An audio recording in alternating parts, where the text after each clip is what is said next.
जय हिंद दोस्तों।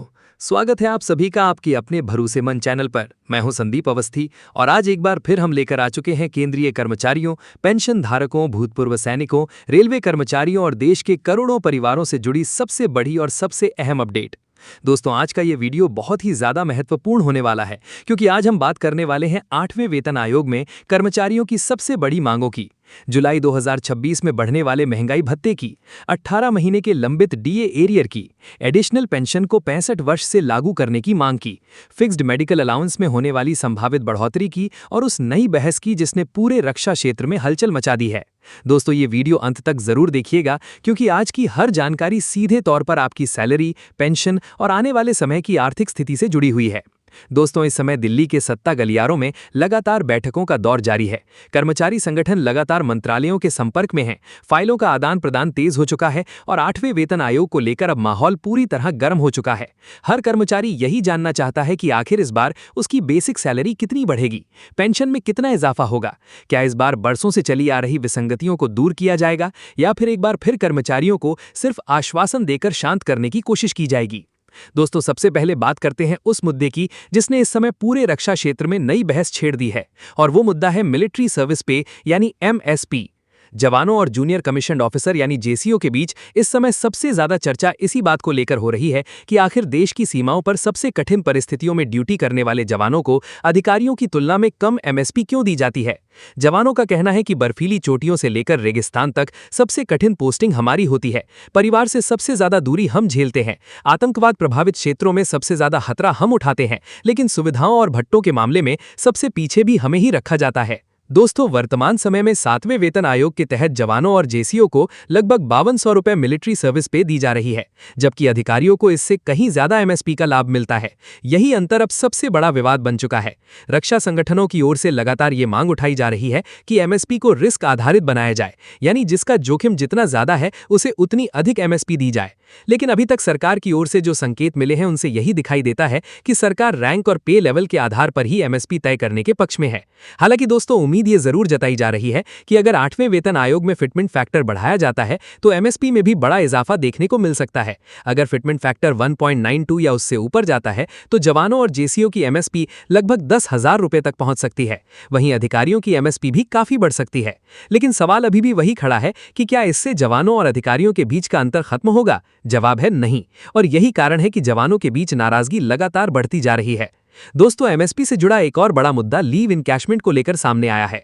रक्षा मंत्रालय ने वित्त मंत्रालय को प्रस्ताव भेजा था कि लीव इनकैशमेंट की गणना में एमएसपी को भी शामिल किया जाए। जवानों का तर्क था कि जब एमएसपी को पेंशन और डीए के लिए वेतन का हिस्सा माना जाता है तो फिर रिटायरमेंट के समय छुट्टियों के बदले मिलने वाली राशि में इसे शामिल क्यों नहीं किया जाता।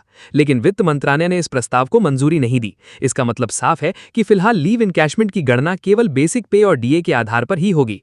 दोस्तों, अगर एमएसपी को इसमें शामिल कर लिया जाता तो लाखों जवानों को रिटायरमेंट के समय बड़ा आर्थिक लाभ मिल सकता था। यही वजह है कि यह मुद्दा अब 8वें वेतन आयोग के सामने जोर शोर से उठाया जा रहा है। अब दोस्तों, बात करते हैं उस बड़ी बैठक की जिसने पूरे कर्मचारी जगत में हलचल मचा दी है।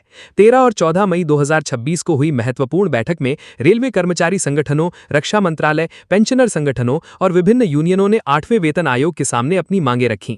इस बैठक की सबसे बड़ी बात यह रही कि लगभग सभी कर्मचारी संगठन एक ही मांग पर एकजुट दिखाई दिए और वो मांग थी 3.83 फिटमेंट फैक्टर की। दोस्तों, अगर आप समझना चाहते हैं कि फिटमेंट फैक्टर आखिर इतना महत्वपूर्ण क्यों है तो आपको बता दें कि यही वो आधार होता है जिसके जरिए कर्मचारियों की नई बेसिक सैलरी तय होती है।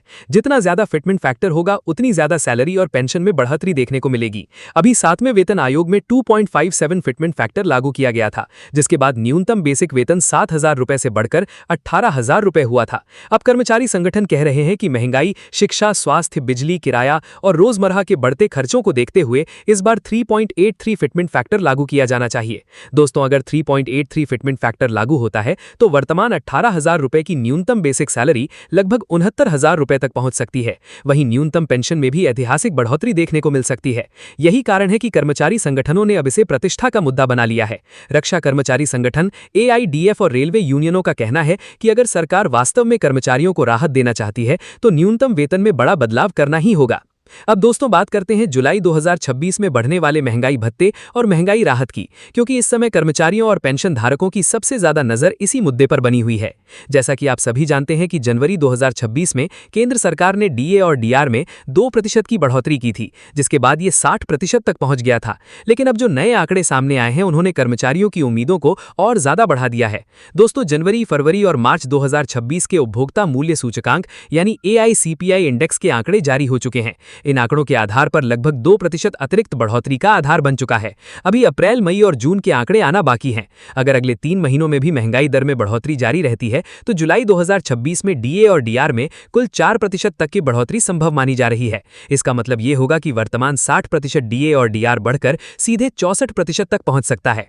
दोस्तों पिछले कई वर्षों में महंगाई भत्ते में अधिकतर 2 या 3% की बढ़ोतरी ही देखने को मिली है, लेकिन इस बार अगर 4% की बढ़ोतरी होती है तो ये कर्मचारियों और पेंशन धारकों के लिए बड़ी राहत साबित होगी, क्योंकि लगातार बढ़ती महंगाई ने हर परिवार का बजट बिगाड़ कर रख दिया है। राशन, गैस सिलेंडर, बिजली बिल, दवाइयों और बच्चों की पढ़ाई पर खर्च लगातार बढ़ता जा रहा है। ऐसे में डीए और डीआर में बढ़ोतरी सीधे आर्थिक राहत का काम करेगी। अब दोस्तों बात करते हैं एडिशनल पेंशन यानी अतिरिक्त पेंशन की। इस समय कर्मचारी संगठन लगातार ये मांग कर रहे हैं कि एडिशनल पेंशन का लाभ 80 वर्ष के बजाय 65 वर्ष से शुरू किया जाए। प्रस्ताव के अनुसार 65 वर्ष पर 5%, 70 वर्ष पर 10%, 75 वर्ष पर 15% और 80 वर्ष पर 20% अतिरिक्त पेंशन दी जाए। दोस्तों इस मांग के पीछे सबसे बड़ा कारण ये बताया जा रहा है कि बुजुर्ग पेंशनरों की दवाइयों और इलाज का खर्च 65 वर्ष के बाद ही तेजी से बढ़ने लगता है। ऐसे में अगर अतिरिक्त पेंशन पहले शुरू होती है तो लाखों बुजुर्गों को राहत मिल सकती है। अब दोस्तों फिक्स्ड मेडिकल अलाउंस यानी FMA को लेकर भी बड़ी हलचल दिखाई दे रही है। वर्तमान में मिलने वाला 1000 रुपए प्रति माह का मेडिकल अलाउंस बेहद कम माना जा रहा है।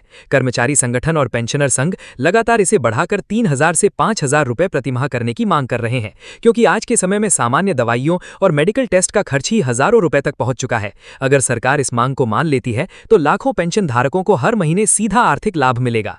अब दोस्तों बात करते हैं 18 महीने के लंबित डीए एरियर की। कोरोना काल के दौरान जनवरी 2020 से जून 2021 तक के डीए और डीआर की 3 किस्तों को रोक दिया गया था। उसी को लेकर कर्मचारी संगठन और पेंशनर संघ लगातार 18 महीने के एरियर की मांग कर रहे हैं। सरकार कई बार साफ कर चुकी है कि फिलहाल इसे देने का कोई प्रस्ताव नहीं है, लेकिन इसके बावजूद ये मामला लगातार चर्चा में बना हुआ है। जानकारी के अनुसार कर्मचारी संगठनों की ओर से वरिष्ठ अधिवक्ता AK तिवारी के माध्यम से इस मामले को उच्च स्तर पर उठाया गया है और सरकार से पूछा गया है कि अगर कर्मचारियों और पेंशन धारकों को 18 महीने का एरियर 8% ब्याज के साथ दिया जाता है तो सरकार पर कुल कितना वित्तीय भार आएगा। दोस्तों अभी इस मामले पर अंतिम फैसला नहीं आया है, लेकिन लाखों कर्मचारी और पेंशन धारक लगातार इस मुद्दे पर नजर बनाए हुए हैं। तो दोस्तों कुल मिलाकर देखा जाए तो आने वाले कुछ महीने केंद्रीय कर्मचारियों, पेंशन धारकों और भूतपूर्व सैनिकों के लिए बेहद महत्वपूर्ण साबित हो सकते हैं। 8वां वेतन आयोग, डीए और डीआर बढ़ोतरी, एडिशनल पेंशन, MSP, FMA और 18 महीने का एरियर जैसे मुद्दे सीधे तौर पर आपकी आर्थिक स्थिति से जुड़े हुए हैं। इसीलिए हर अपडेट को सही तरीके से समझना और केवल आधिकारिक जानकारी पर भरोसा करना बेहद जरूरी है।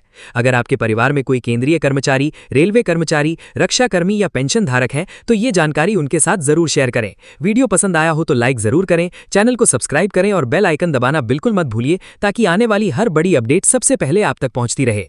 मिलते हैं अगली बड़ी खबर के साथ, तब तक के लिए जय हिंद, जय भारत।